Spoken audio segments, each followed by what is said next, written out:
sedang skripsi ya. Sudah 2 jam berlalu. Sekarang Yen sedang menikmati kopi americano di kafe yang berada jauh dari universitasnya bersama temannya Pak. Dia meminta Yen untuk menemaninya di kafe. Dan kini salah 1 jam berlalu, tapi batang hidung kekasih Bom belum juga terlihat. Yen sebenarnya tidak pernah bertemu dengan kekasih Bom. Bom bilang dia adalah pria paling tampan di Korea Selatan dengan wajah imut dan mata birunya. Yen tidak peduli karena artinya Kim Tae-yong lah pria yang paling menarik di planet ini. Yen sangat menyukai unik mata tajam Taeyong yang hitam pekat. Walaupun dia tidak pernah bertemu dengan kekasih Bom, Yen yakin tidak ada yang bisa menandingi pesona Kim Taeyong. Lihatlah sekarang, bahkan Yen benar-benar tergila-gila dengan pria posesif itu. Bomi, kapan kekasihmu datang? Lihatlah sekarang, sudah jam 5 sore. Aku tidak boleh pulang telat, ucap Yen. Dosa karena kekasih temannya belum juga datang. Kalau dia pulang terlambat, Taeyong akan meremukkan tubuhnya dengan caranya sendiri, batin Yen. Maafkan aku, dia dalam perjalanan kemari. Apa majikanmu sudah menyuruhmu pulang? Tanya Bom merasa bersalah. Yen hanya menghela nafas panjang lalu kembali dalam menyeruput americanonya yang tinggal sedikit dan menggeleng singkat. Padahal sebenarnya pria itu sudah terus mengirim pesan mengerikan hingga memenuhi kotak pesan ponselnya. Yen berisi cepat pulang, kalau kau telat tak akan ku biarkan kau tidur malam ini. Ancaman itu membuat Yen sontak bergidik ngeri dan membuat perutnya geli karena bisa mengerikan apapun ancamannya. Toh Yen menikmatinya. Bukankah sudah dikatakan bahwa Taeyong adalah candu bagi Yen? Jadi dia tidak mempermasalahkan kalau Taeyong benar-benar tidak membiarkannya tidur nyenyak malam ini. Ayah Kim Taeyong memang sudah dipastikan tidak akan membiarkannya tidur malam ini karena kalimat apapun yang keluar dari mulut pria itu akan benar-benar terwujud. Yen lalu menyadarkan pikiran liarnya mengenai Taeyong dan apa yang akan terjadi malam nanti. Yen kembali melihat Pak Bom yang tersenyum melihat ke arah pintu masuk kafe.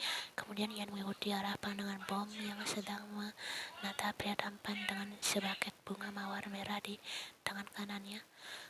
Oh, itu pasti kasih Bom karena pria itu sedang melangkah mendekat pada meja tempat mereka berada. Ketika pria itu semakin dekat dengan Bom langsung berdiri lalu merentangkan kedua tangannya ke depan yang langsung diterima dengan senang hati oleh pria tampan itu. Mereka berpelukan di depan Yen yang menatapnya sedikit iri. Jujur saja yang risih dengan kekapasan kekasih yang mengumbar kemesraan di depan umum seperti ini. Dia dan Taeyong lebih suka melakukan kemesraan dalam kamar. Yen lupa sesuatu. Memangnya dia siapa? Dia bukan kekasih Taeyong.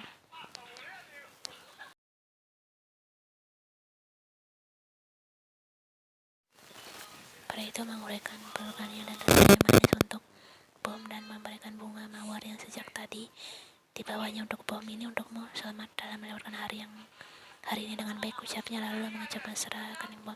Ian mendengus pelan melihat itu. Taeyong juga melakukan yang manis dari itu, misalnya melepaskan semua pakaian yang dia kenakan. Mungkin tunggu Taeyong ya.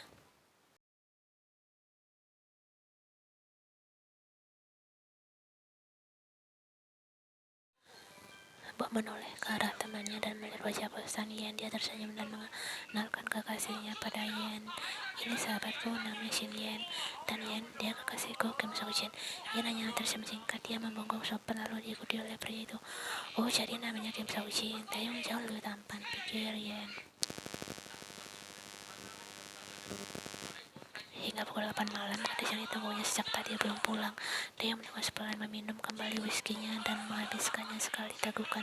Taeyong menaruh besar gelasnya di atas meja, menimbulkan bunyi dentingan kasar. Lalu Taeyong bangkit dari duduknya dan melangkah pergi ke kamar. Gadis itu selalu membuatnya uring-uringan. Padahal Taeyong tadi sudah mengancam gadis itu agar tidak pulang telat.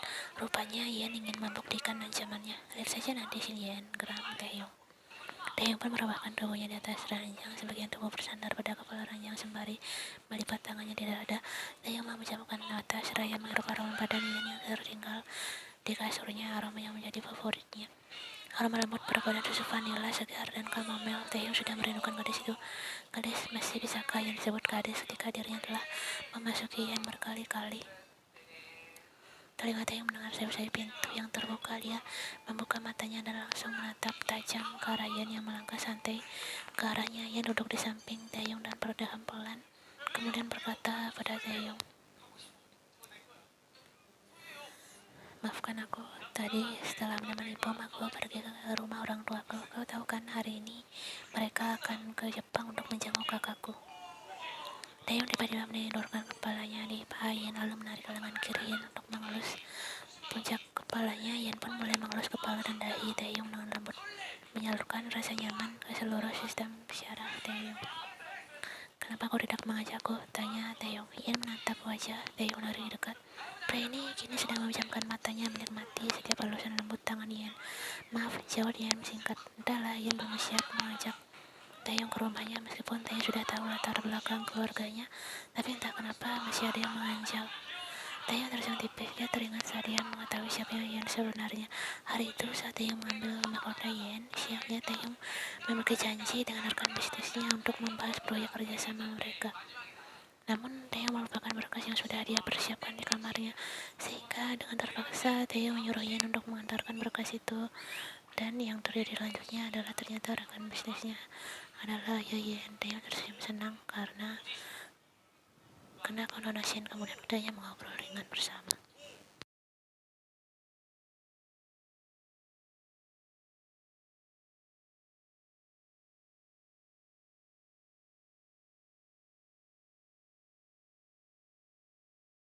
Taeyong tertawa pelan dan membuka matanya menatap Yen yang sedang sibuk mengelus kepalanya. Setidaknya laknat semua hanya muncul ketika bersamamu seperti ini. Lalu tanpa apa-apa Taeyong mendorong tubuh Yen hingga menindih tubuh gadis itu. Wajah Yen memerah. Pada kenyataannya dia menyukai semua perlakuan Taeyong pada tubuhnya, tapi tetap saja dia merasa malu dan gugup. Sekarang Taeyong sulit untuk menahan gairahnya. "Hei Shinona, berhentilah memasang wajah memerahmu itu, kau berniat menggodaku." Taeyong menapikan rambut Yen ke belakang telinganya. Wajahnya mendekat ke telinga Yen kemudian berbisik, yang membuat Yen bergidik geli. "Ayo kita buktikan ancamanku." Kemudian Yen merasakan material lembut bermain dengan telinganya. Yen menggelipir bawahnya. Dia tetap saja tidak akan mau membiarkan suara aneh keluar dari mulutnya. Walaupun sering permainan ini, suara aneh akan keluar. Yen mengangkat kepalanya memudahkan Taeyong menghirup aroma pria itu yang sudah menjadi wangi favoritnya. Taeyong tersenyum di saat kegiatannya mengecup leher Yen. Gadis itu juga sudah mulai nakal rupanya, tapi gadis itu hanya nakal saat bermain bersamanya. Taeyong mengangkat wajahnya, dia lalu tangan besarnya menangkap wajah cantik Yen. Ditatapnya lembut wajah gadis itu. Entah sejak kapan gadis ini mengisi ruang kosong di hatinya. Gadis yang telah membuatnya menjadi pria yang lebih manusiawi. Gadis membuat Taeyong jatuh cinta. Dia menyukai semua yang ada dalam diri Yen. Meskipun Yen belum menjawab ajakannya untuk membangun rumah tangga bersama sebelum pergi ke Cina, Taeyong sudah melamar Yen, tidak dengan cara romantis. Bahkan Taeyong melamar Yen saat keduanya sedang toh tidak perlu berpikir keras untuk tahu jika gadis itu juga memiliki perasaan yang sama dengannya.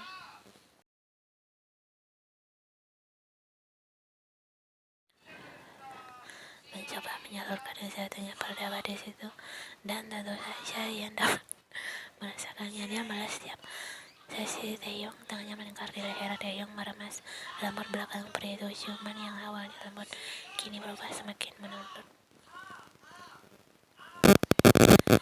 Entah siapa yang memulai duluan, kini keduanya sudah benar-benar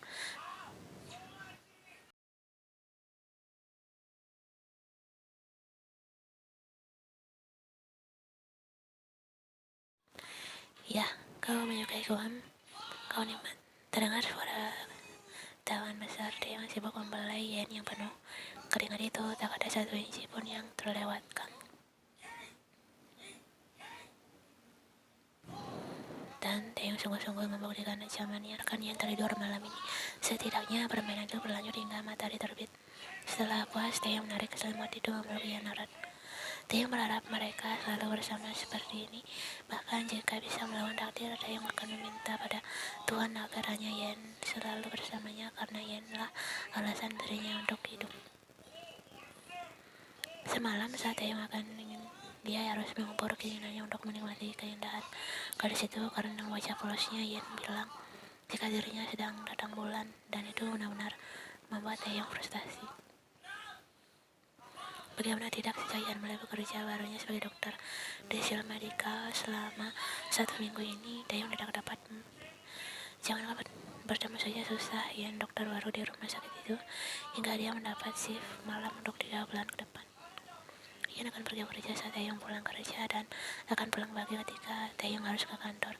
Lalu saat keduanya mendapat waktu bersama, si tamu datang tidak sopannya mengganggu mereka.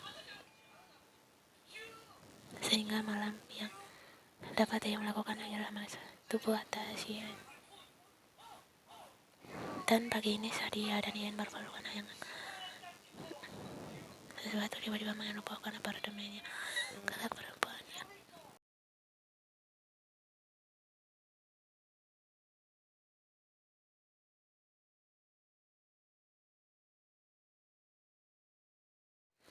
Dengan seenaknya menerobos masuk ke dalam kamar pribadinya dan menemukan hal yang menurut Kim arah yang membuat syok. Ya ampun, cuaca daratan Eropa membuat kakaknya itu menjadi sedikit norak. Dan di sebelah keduanya Taeyong dan Ian duduk di sofa empuk berhuruf berwarna putih di ruang tengah apartemen Taeyong. Mereka menunduk dengan tangan yang bertautan di pangkuannya, gugup seperti tak didapati sedang mencuri.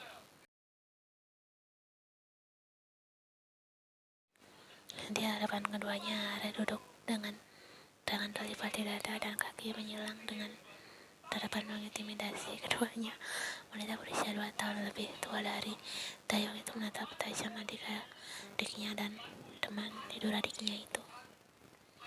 Keadaan Taeyong dan Ian benar-benar berantakan. Taeyong yang memakai celana panjang sampai mata kaki warna biru tua dan kaos putih tipis, sementara Ian memakai celana tidur pendek dan piyama biru yang dua kebesaran milik Taeyong dengan dua kancing yang entah lenyap kemana, dan lihatlah leher keduanya penuh dengan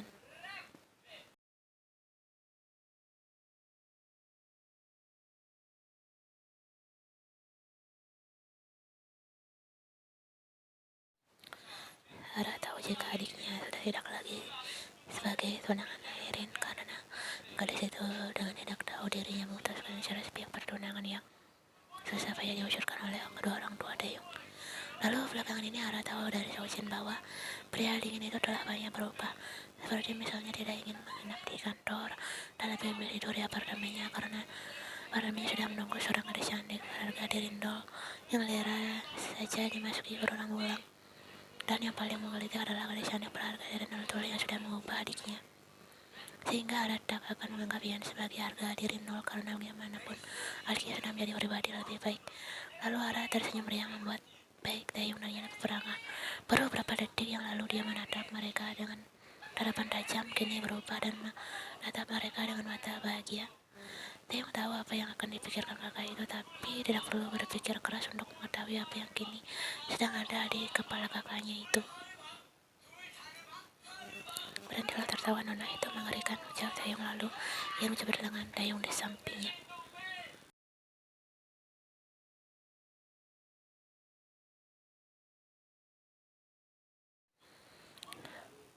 Ara sangat mengenal adiknya selama dia menyandang sebagai kakak. Pria itu tidak pernah sekalipun melihat Taeyong merajuk seperti itu karena Taeyong.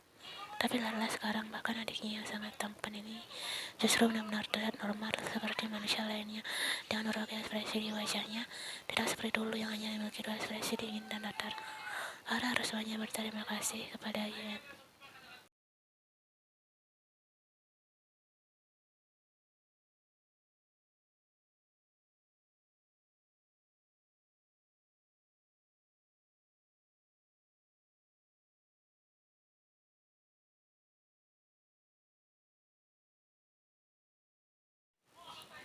Hei Dave, beritahu aku seharusnya kau menikahinya terlebih dahulu agar baru kau seret ke atas, ucap Ara mengejek. Kemudian dia menatap Ian yang terlihat sangat gugup. Hei nona, apakah adikku selalu seenaknya saja merepotkanmu? Ian menatap Ara, melihat tatapan lembut Ara kepadanya membuat dia menjadi rileks. Taeyong hanya bisa menghela nafas malas mendengar itu. Hei, dia tidak sebrengsek itu. Dengan seenaknya saja menidur Yen. Sudah, Taeyong katakan dia pernah melamar Yen beberapa kali, tapi gadis itu yang terlalu keras kepala dan Taeyong baru paham ternyata sulit itu menghadapi seorang yang keras kepala.